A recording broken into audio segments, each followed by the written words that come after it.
He is young, he is black, he is very talented. He produces and writes his own songs, sometimes with collaboration with other producers from around the world. His music is a perfect combination of empowerment, messages, and dancing beats. People, I am talking about Tago Jones. Tago, it's a pleasure to have you here. Thanks for having me. We are outside. We are definitely outside today. Tago, tell me a little bit about your music. What is your music about? All my music, like you said, my music is about so many things. It depends on which song you're listening to. It depends on the mood that I'm in. When I write the music, it depends on what the music tells me to write. Like if somebody gives me some music and it's like, yo, this is the beat, I listen to the beat and the beat might tell me, okay, make a love song. Or the beat might tell me to make something for the clubs or so some gangster it's shit. all about your intuition and working with the process. Yes, definitely. Yes. I think music is intuition. And at the same time, I think that it doesn't always have to be strictly intuitive. Like you can specifically make something that is for the clubs, for the streets, for the ladies, whatever.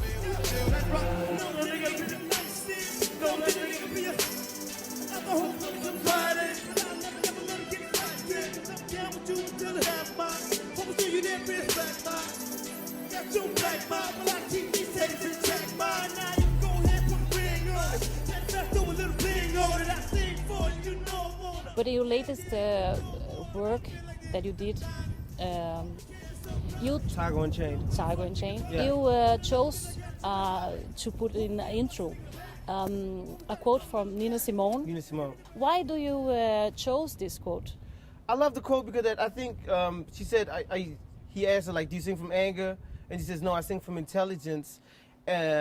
I sing from letting them know that I know who they are. That's how she said it in the interview, but we actually cut off the last part where she said that I'm singing from intelligence because to let them know that I know who they are. And the part that we didn't keep in was to let them know that I know what they did to my people. Oh, okay. That part we didn't keep in, and I was talking to one of my homeboys the other day. He's like, no, you should have kept that in.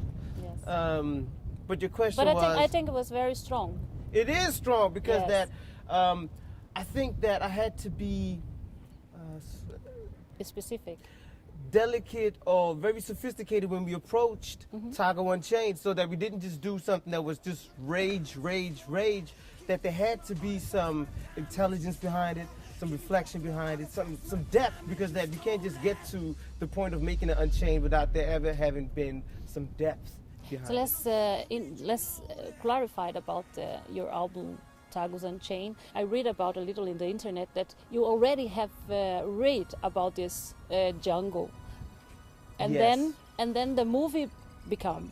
So tell us a little bit about it. It's two things. Like they got a new movie out right now called The Birth of a Nation, which is about Nat Turner. And for some people, because Nat Turner was an actual historical figure, and part of Django is like based on Nat Turner. Okay. And for some people, it's almost like Django is more of a comedy than it's the real Nat Turner. So Nat Turner is Tago Unchained. You understand? But I was inspired by the movie Django because like when I heard about the plot, this is maybe a year or two before the movie came out, I read about the plot. I didn't know Jamie Foxx was going to be in it, didn't know it was a Quentin Tarantino flick, none of that shit. But when the movie came out and I was watching it, there were certain lines in the movie like, I like the way you die, boy, or just the whole concept, Unchained. I was like, yo, this is hip-hop. Like, you could actually take this and apply this to music. So we made a whole concept album that I think people don't even now know really the lengths that we went to or the depth of what that project really is. So we were invited to Tago's backstage in one of his concerts, and we're gonna look a little bit in this clip, and we'll be right back. You gotta go on stage like in seconds. Just tell me, how are you feeling right now, babe? Really good. I'm feeling really good right now. I really couldn't ask for better feeling right now. I'm good. I hear noise out there that makes me feel good. I got my gold bottle that makes me feel good. The Tago Unchained campaign is on the road. All right, check this out. I got a new EP out by the name of Tago Unchained, based on the movie Django Unchained by my man Quentin Tarantino and motherfucking Jamie Foxx. And They got a motherfucking famous catchphrase from the movie, and it sounds a little something like this. I like the way you die, boy. I like the way you die, boy. I like the way you die, boy. I like the way you die, boy. That last look in your eye, boy. Now watch the way that I die. I'm loving people riding horseback. You house niggas, man, you off track. If you ain't unchained, motherfucker, fall back. It's Tago One Chain. Now bring that heat back. Sometimes like Candyman, but I take a little trip on the candy lane. See the pain there, girl, give me handy man. When I roll on your ass like an avalanche. Who would have money with a nigga like me? Niggas that eat the money, stand up on the creek. That is just finished to be on stage, and I gotta tell you guys, that was electrifying. So let's sketch him and try to put in words what was a lot of feeling and a lot of music. Come on with me. So you can see the sweat. It's raw and real. A nigga don't even get to breathe. Gladys wants the exclusive. This is electrifying. The show was electrifying. I could feel it in my bones. Oh shit, man, I love the crowd. I really couldn't ask for a more hype crowd. The crowd was on point. That last look in your eye, boy. Now watch the way that I ride, boy. Let's go, let's go, let's go. To be an artist, for real, is to express what lies in you internally and try to make it manifest itself externally or in some type of way that I can bring it to you. DJ Kid. I wanna be with you. Let's ride. I wanna be with you. Let's ride. I wanna be. You know, so like in terms of like making music, for me it's always been like, I let the beat tell me what to do. Sometimes I'll try to tell the beat what to do, and it's like a compromise. So I hear this like bum bum bum bum bum bum bum bum bum bum. So I gotta figure out, okay.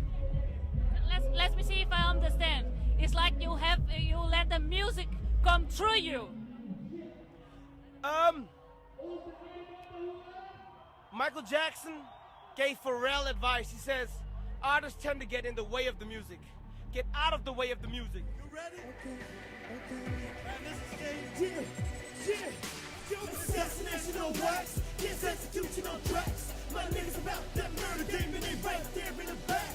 It's Tago One Chain, my nigga making it rain. You can act like you crazy dog, but yeah. I heard some people, they told me like, yo, the video that we did Tago One Chain for, some people said like, oh, that sounds edgy, or that sounds hardcore.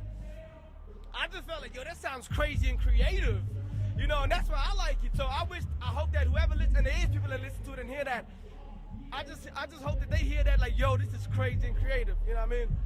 With the whole haircutting scene and the screams on the record. To me, it's not edgy, it's not hardcore, it's how the people feel, you know what I mean? If the people want something hard, if the people want something aggressive, if the people feel like the state that they are in is raw, then I gotta bring them there, because I know niggas ain't thinking like, yo, that's too hardcore, that's too raw. They be like, yo.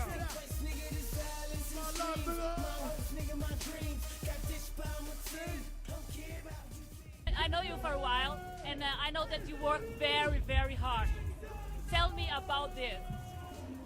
I think it's all about bringing the people a quality product. You know what I'm saying? And whether it's artsy, or whether it's commercial, or whether it's pop, just bring the people something that is, you know what I mean, that you put your soul into, your heart into, and boom. I don't know, like, I nigga, you ain't hard. They got to get this young boy down.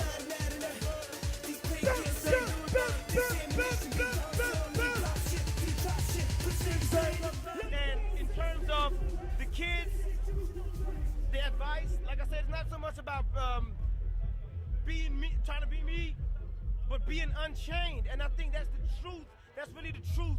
When you look at Danish Yender culture, what they call Yenderlaw, that robs you of being you. You know what I'm saying? There's a lot of great things about Denmark. But one of the things is, when it comes to the Yender culture, there's not room for other cultures, or for other people to express themselves in their truest form. You know what I mean? Wherever you go. And black people, we know this like to the fullest, because not just from the sense of colonization, but from black people moving out into the world, we've always had to fit in. So, if I understand correctly, unchain is like takes the chain of you, of your mind, of your soul. We all born free. You know what I'm saying? We all born free. I think that's how we come here, naturally. That means that nobody owns us. Nobody owns you. You know, not even your mother, your father. Like they say, you come through your mother, but you're not off your mother. You know what I'm saying? And I think that the chains get put on us with time. You learn to chain yourself, or somebody teaches you that. Not just physically, but mentally, because right now it's a mental thing. The advice that I really would give is to not become narrow-minded, but stay on your path to the point where nobody can shake you off your path.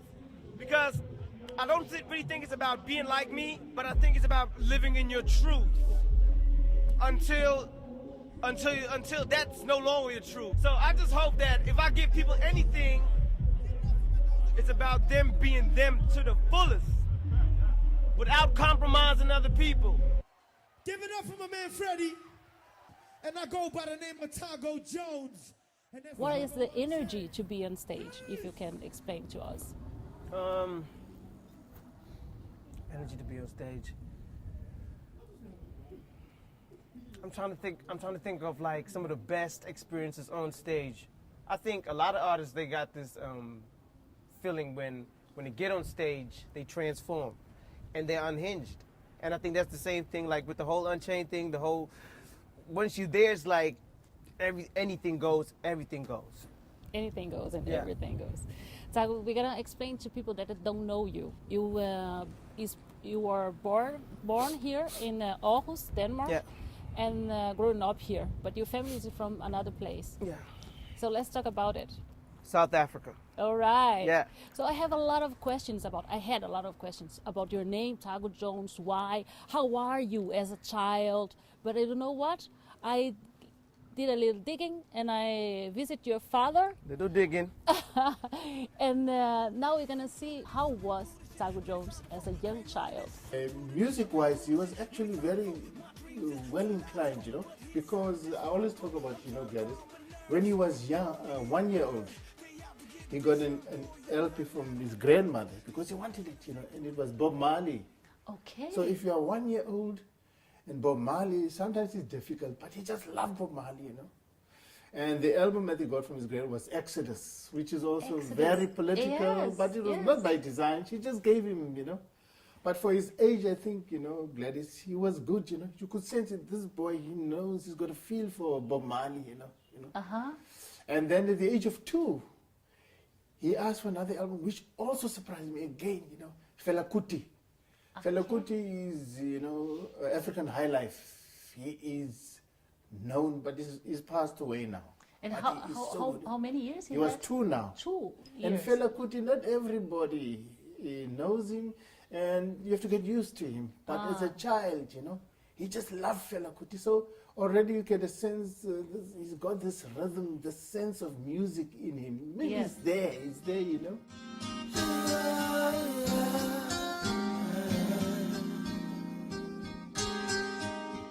And you were talking about that maybe one of the ways that Tago is the way he is today, creative, Yes. is because he grew up in a creative He home. grew up, yes, I would say, you know, not to sound too, you know, there's a lot of creativity here. Now, creative can be put in a very broad sense, you know. You Yes. can talk as the individual, the creative person, but if there's always something around you, there's music, there's singing, there's always dancing, there's a lot of activity. If you grow up as a child in that environment, you know, and there's always discussions, and there's a lot, you know, I think it's a good good thing for a child, you know, the child absorbs all the time. And we had another thing, language is very important.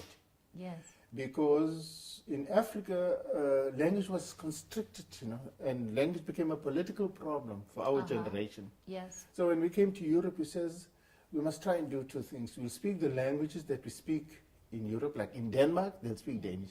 But we had to teach them English because when people from Africa come, Yes. they won't be able to communicate in Danish. Yes, it's very important. Yeah, so they grew up with two languages simultaneously. My job was just to speak English with them, and Nettie's job was just to speak Danish. And they got used to that. You know, it's just automatic, you know, Gladys. When he turns to the mother, it's Danish, just like that. And when he comes to me, it's English. So they call me Mac. So they say Mac. They say, Mommy, you know, they switch from Danish. And even people would always laugh at it because it's so funny. You know, kids, they look cute and they're good at it, you know. So they grew up. And the languages help them. Yeah. Because if you start with language, English language, Scottish, because they listen to music. Carter grew up with so they can Bob understand the Marley. lyrics and Yes, understand yes, the text. precisely the lyrics, and, you know. and understand the context. Yes, also the context, you know, for It's a child. very That's important, quick, yes. you develop so creatively. There was the language, there was the lyrics, there was the context. Just close your eyes and see, make a vibe with me. Yeah, let's go. You own it, we got it. You own it, can't nail it. When you see that, we got it. I suggest that you grab it. 'Cause you own it, we got it. You own it, can't nail it. When you see that. What is the feeling like, be a dad and hear your child sing like this? I think, you know, what I like about Carthage, if to answer your question more properly, you know, Gladys, if you take this remix, it is so good. He has incorporated all the skills of all the latest contemporary musicians. You'll hear it when you play. The way he plays with lyrics, the fast talk, slow talk. You know, he's got all that. He's got the speech. He's got the syntax. You know, he's got everything that you hear. You have the different layers. Yes, he's got it. You know, he has developed that. It's like all the years of, you know, of languages, you know, of songs, and it comes out in this. And I am a funk person because when I was in my youth, I just loved funk music, you know. So he's taken G-funk one step up, and when you listen to it, and I love upbeat music, you know. And that song is really upbeat, you know, Gladys. You will just love it, and I'm sure when it comes out, it's going to go through the roof. Oh, it's It good. is It's so good, you know. So you're very proud, but you're very critical sometimes. Yes, just because you know so much about music, so. Yes, so I say I'm more of a creative person. Like if he does his work and he edits, he'll show me, and I'll say, no, but don't you think you should have done it this way or that way? But he will insist, no. Because he has a vision. Yes, so I'll say, okay, it is your work. We have to respect you, but you must know, I would have done that piece differently from you. You know, I tell him, you know.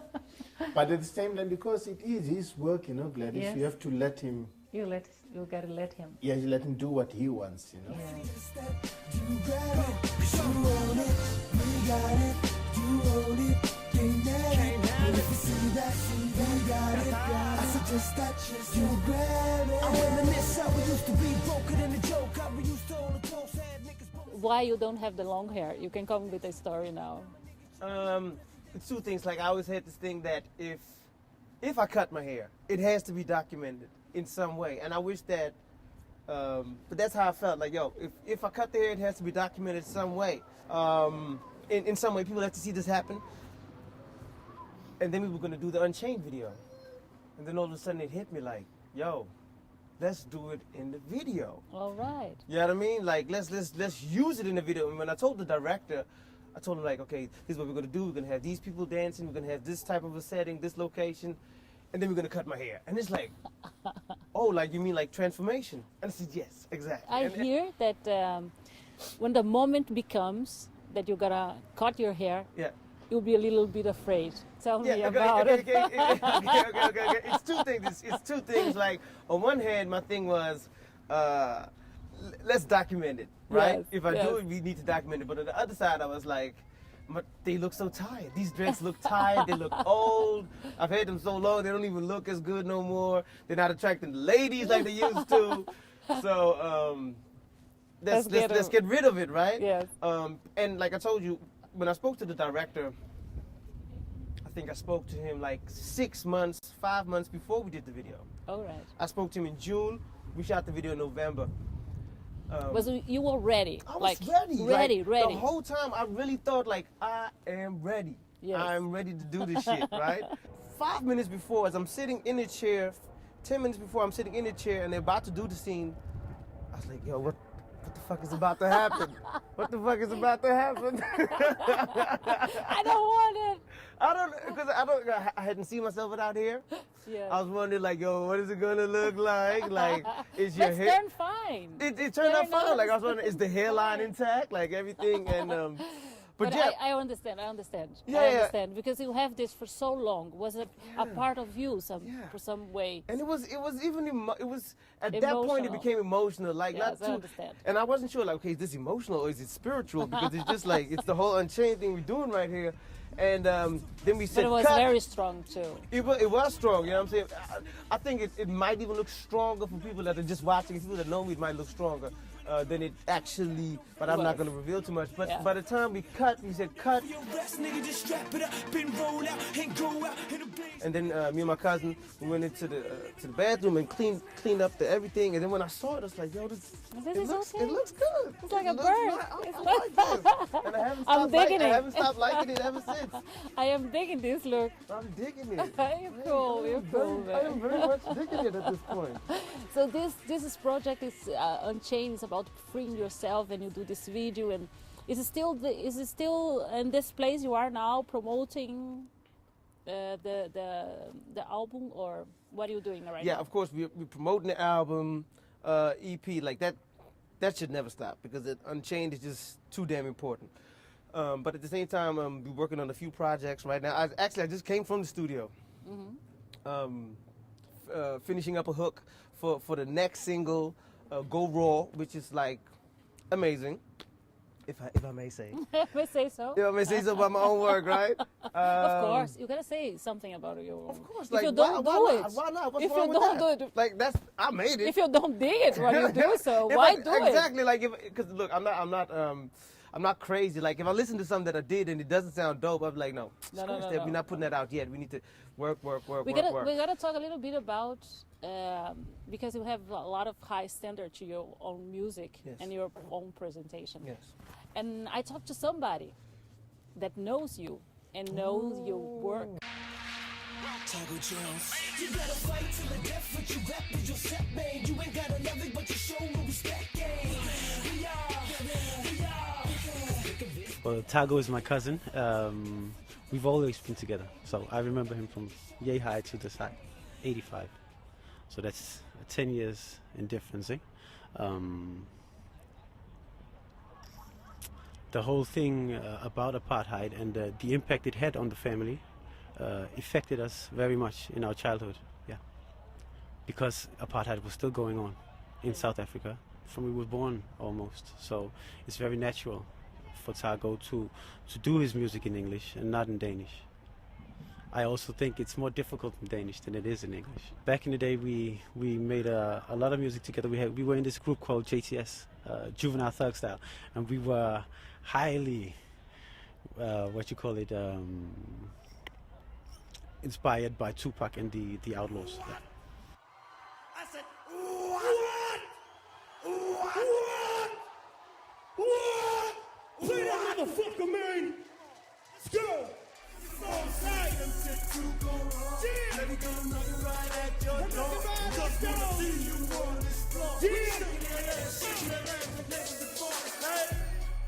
You know where to holler, girl. You know move down the street, on the top, girl. And if you want to public holler, girl, when you see me on the line, holler, holler, girl. We were running around in these streets in Aarhus, downtown, and we heard about this hip-hop battle going on down at Poos TV in Midtown.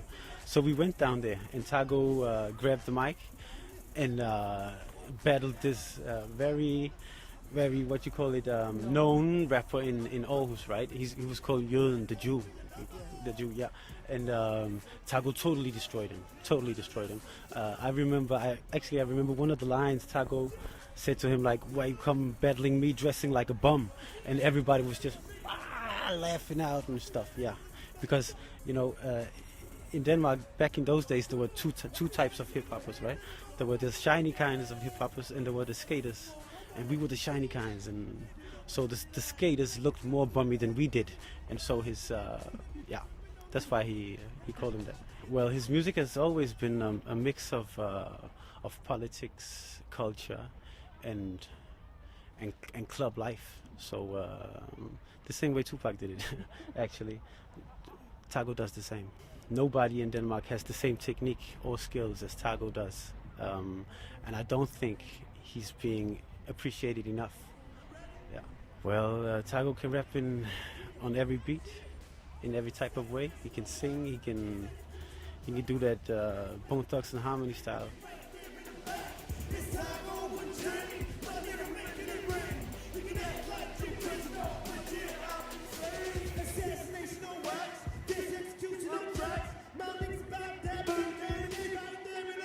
Well, Tago is hard-headed. I would call him hard-headed. Yeah, he listens to it, but it always backfires in some sort of way, you know. Tago always has a reason for doing what he's doing. So telling him that is not right is sometimes difficult, yeah. Do you enjoy the part of you play in Tago's life that you can come with some criticism to his music? Yeah, it's nice. It is nice, and also because I'm away from the music scene, and working with Tago brings me back, and I enjoy it. I enjoy it very much. Tago is very hardworking and never satisfied. He's a perfectionist, right? Everything has to be perfect before he's satisfied. Can you say something to Tago? Wish him something. I don't know what I want to wish him. I just want to tell Tago, boy, I love you. I will always support you. And I will always be your biggest fan and your greatest critic. Give it up for my man Freddie.